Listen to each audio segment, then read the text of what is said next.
अस्सलाम वालेकुम मेरे सादा से पाकिस्तानियों। मेरा नाम रेहान तारिक है और आप मेरा यूट्यूब चैनल और फेसबुक पेज देख रहे हैं। हंगामा खेज हफ्ते का आगाज़ हुआ चाहता है। ये हफ्ता जो शुरू हो गया है ये हंगामा खेजी से भरपूर होगा। इसमें क्या कुछ होने जा रहा है उसकी एक हल्की सी झलक अब की अहम तरीन डेवलपमेंट जो अब से कुछ देर पहले हुई है और बाखबर ज़राए इसकी तस्दीक कर रहे हैं वो ये है कि DGISI lieutenant general Nadeem Anjum को एक्सटेंशन दे दी गई है।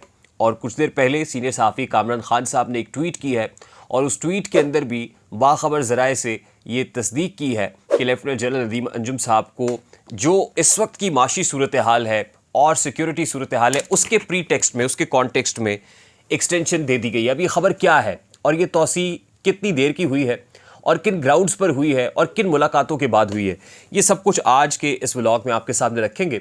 उसके साथ ही आर्मी चीफ के ख़िलाफ़ बगावत, यानी आर्मी चीफ के ख़िलाफ़ जो मिलिट्री कू है, जो उनके अपने अंदर जो एक रिवोल्ट की सिचुएशन थी फ़ौज के अंदर, उसकी तस्दीक निगरां वज़ीर आज़म अनवारुल हक काकड़ ने की है। और कुछ हंगामा खेज़ ख़बरें हैं जो आने वाली हैं अभी चंद ही रोज़ के अंदर, बल्कि यूँ कहिए कि चंद घंटों के अंदर आपको जो पाकिस्तान की जो सियासत है उसका नक्शा ख़ासी हद तक वाज़े होता हुआ दिखाई देगा।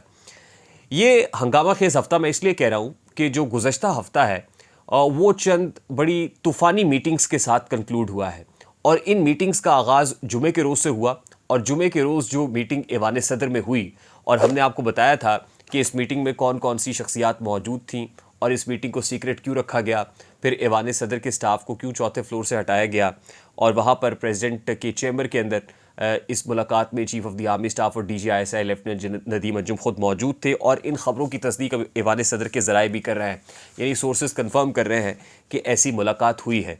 अब इस मुलाकात में जो बातें हुई, प्रेसिडेंट आरिफ अलवी उसके लिए इतने इंपॉर्टेंट शख्सियत क्यों है, उसमें 3 अहम बातें हैं। पहली बात तो ये कि इलेक्शंस की तारीख प्रेसिडेंट डॉक्टर आरिफ अलवी ने देनी है कॉन्स्टिट्यूशन आर्टिकल 48 क्लॉज 5 के तहत। अब ये तारीख प्रेसिडेंट देते हैं तो तनाज़ा खड़ा होता है, उनको ये तारीख देने से रोकना इसका एक बुनियादी एजेंडा। दूसरा बुनियादी एजेंडा आर्मी एक्ट में जो अमेंडमेंट हुई वो, और फिर उसके साथ ऑफिशियल सीक्रेट एक्ट्स के जो बिल हैं, लेकिन उनमें सबसे इंपॉर्टेंट चीज़ आर्मी अमेंडमेंट एक्ट है। ज़रा इसको मार्क कर लीजिएगा, इसमें भी क्लैरिटी लेके आना प्रेसिडेंट की तरफ से। और फिर ये जो खबर मैंने आपको इब्तिदा में दे दी है DGISI की एक्सटेंशन के हवाले से, उसको उस डॉट को ज़रा इस आर्मी अमेंडमेंट एक्ट के साथ कनेक्ट भी करेंगे। और तीसरी अहम बात प्रेसिडेंट के अपने इस्तीफ़े से मुताल्लिक है और प्रेसिडेंट ऑफ पाकिस्तान का इस्तीफ़ा इसलिए ज़रूरी है कि नया आदमी मैदान में उतारा जाए और वो नया आदमी सादिक संजरानी है। और प्रेसिडेंट अगर इस्तीफ़ा नहीं देना चाहते तो फिर वो उसी तरह से काम करें जैसा उनको करने को कहा जाए। अच्छा, ये मुलाकात हो गई। इस मुलाकात में loud and clear message president doctor Arif Alvi को दे दिया गया।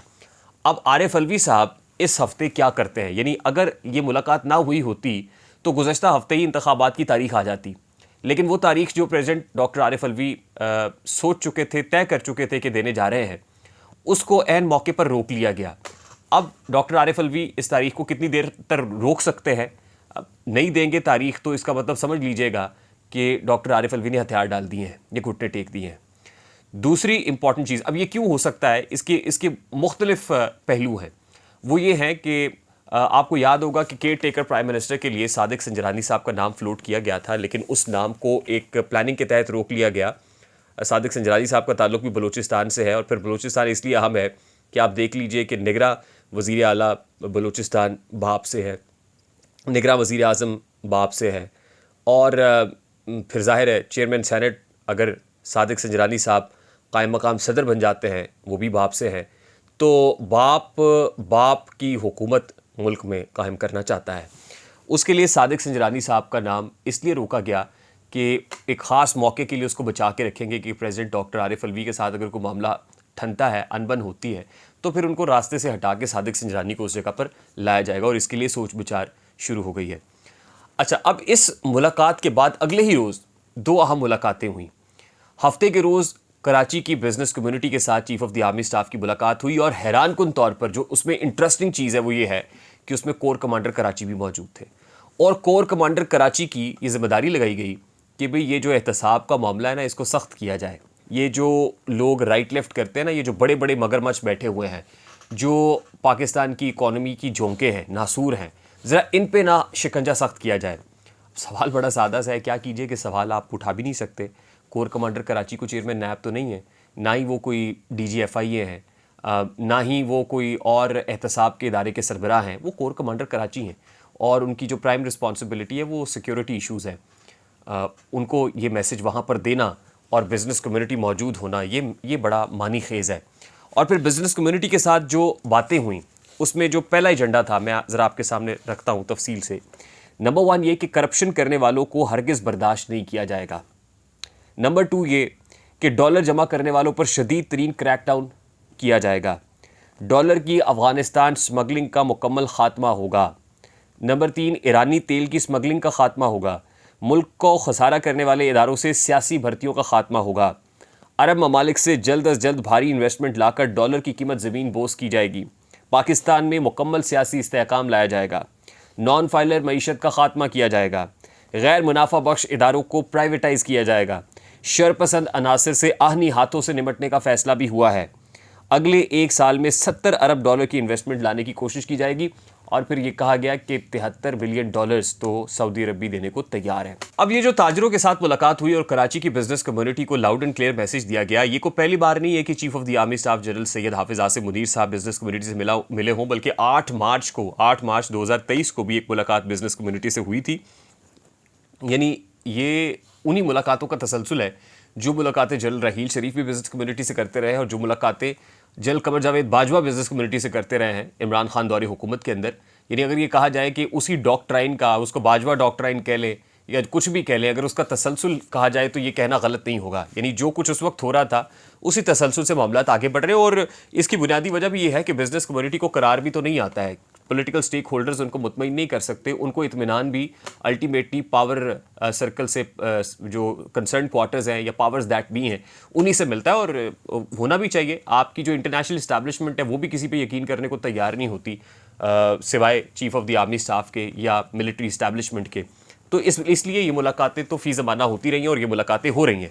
लेकिन इसमें जो मानी खेज़ बातें हैं वो पैगाम है, वो पैगामात हैं जो दिए जा रहे हैं, ये स्मगलिंग और ये सब चीज़ें। मुझे याद आ जाता है शबर जैदी साहब का स्टेटमेंट कि वो कहते हैं कि जिस वक्त मैंने प्रॉपर्टी वालों के ऊपर टैक्स लगाया तो गेन टैक्स के ऊपर जनरल बाजवा ने मुझे मैसेज भेजा, पैगाम भेजा कि भाई ये क्या कर रहे हो, हमारे जो डिफेंस के लोग हैं उनका तो काम ही जो है वो फाइलें बेच के चलता है, तो आपने टैक्स लगा दिया है तो लोगों का तो कारोबार ठप हो जाएगा। यानी एक तरफ आप ये काम कर रहे थे, दूसरी तरफ आप खुद ही ये सहूलतकारी कर रहे थे। फिर ये जो स्मगलिंग वाला मामला है इसका रास्ता भी माजी में किस तरह किसने किसको दिया है ये भी शबर जैदी साहब ने अपने इंटरव्यू में बता दिया कि कोई ढकी छुपी बात नहीं है, ये खुद मिलिट्री इस्टेब्लिशमेंट ने अपनी नाक के नीचे कराया है। ये लेकुनास पैदा किए हैं, ये पॉकेट्स रही हैं, ये स्पेसेस रही हैं जिसको जो अल्टीमेटली स्मगलिंग माफिया है या करप्शन करने वाले लोग हैं वो इस्तेमाल करते रहे, उनको रास्ता दिया जाता रहा है। अब ये कितना इफेक्टिव होगा ये तो खैर देखने की बात है। इसी के आगे अगला तसलसल ये कि अगले ही रोज़ इतवार को लाहौर की बिजनेस कम्युनिटी से तकरीबन 107 जो ताजर हैं उनके साथ chief of the army staff की मुलाकात हुई और उस मुलाकात के अंदर भी तकरीबन वही बातें दोहराई गई जो कराची की बिज़नेस कम्युनिटी के साथ दोहराई गई थी। लेकिन मैं फिर बता दूं आपको कि कराची की बिज़नेस कम्युनिटी से जो बातें हुई हैं वो ज़्यादा सख्त हुई हैं, सख्त लहजे में हुई हैं और कोर कमांडर कराची को भी बड़ा सीधा साधा पैगाम भी दिया गया है।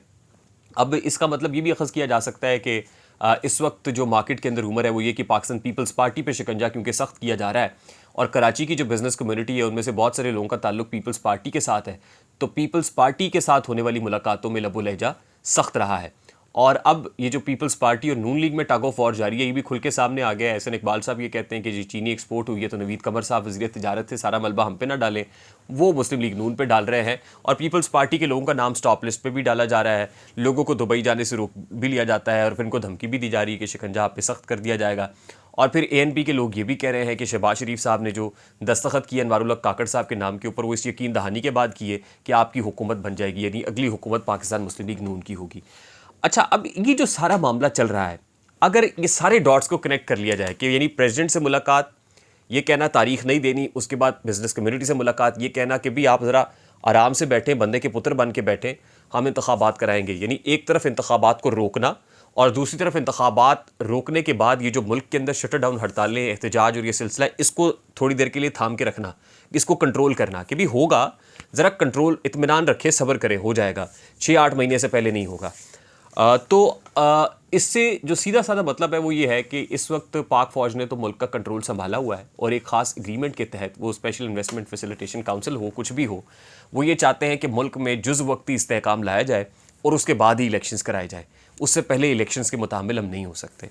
अब बाखबर ज़राए ये कह रहे हैं, और मैं आपको बता भी दूंगा किसी भले वक्त में कि ये मामला क्या है, कि अगर इंतखाबात अगले साल में चले गए, यानी मार्च तक खींच लिए, तो फिर मेरे सादा से पाकिस्तानियों ये इंतखाबात मार्च में भी नहीं होने, ये इंतखाबात 2025 में होंगे। फिर ये 2025 से पहले पहले इंतखाबात, ये समझ लीजिएगा कि मुल्क में इंतखाबात का चैप्टर क्लोज़ हो गया, बोरी बिस्तरा गोल हो गया, और 2025 तक मामला जाएगा।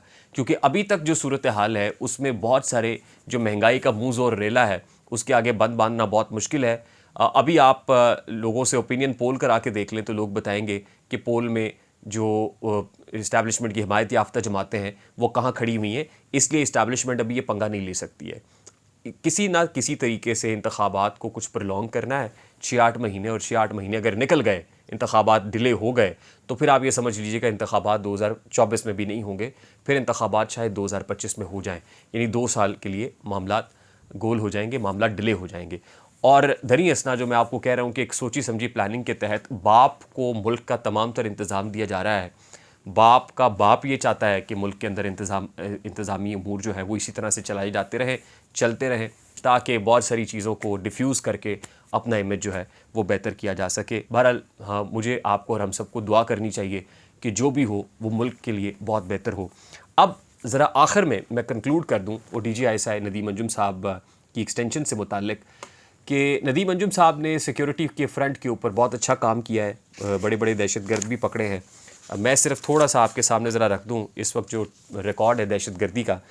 इस्लामाबाद की एक स्ट्रेटेजिक थिंक टैंक की ताज़ा तरीन रिपोर्ट है, और उसके मुताबिक नवंबर 2014 के बाद अभी अगस्त 2023 के महीने में सबसे ज़्यादा 99 मुसद्दका दहशतगर्दी की कार्रवाइयाँ रिकॉर्ड की गई हैं, और ये हमले जुलाई के मुकाबले में 83% ज़्यादा हैं। इस बरस तक के 8 माह में 22 खुदकुश हमलों में 227 हलाकतें हुई हैं। सबसे ज़्यादा बारूदी तपिश खैबर पख्तूनख्वा और बलूचिस्तान में महसूस की जा रही है। उसके अलावा आज भी एक पाक बहरिया का जो हेलीकॉप्टर है वो गवादर में गिरा है। 3 जो एहलकार हैं वो जाम शहादत नोश कर चुके हैं। दहशतगर्दी की सिचुएशन ये है। अब DGI लेफ्टिनेंट नदीम अंजुम साहब को ज़राए के मुताबिक 1 साल की एक्सटेंशन दे दी गई है, ताकि वो दहशतगर्दी के इस फ्रंट के ऊपर चैलेंजेस को काबू कर सकें।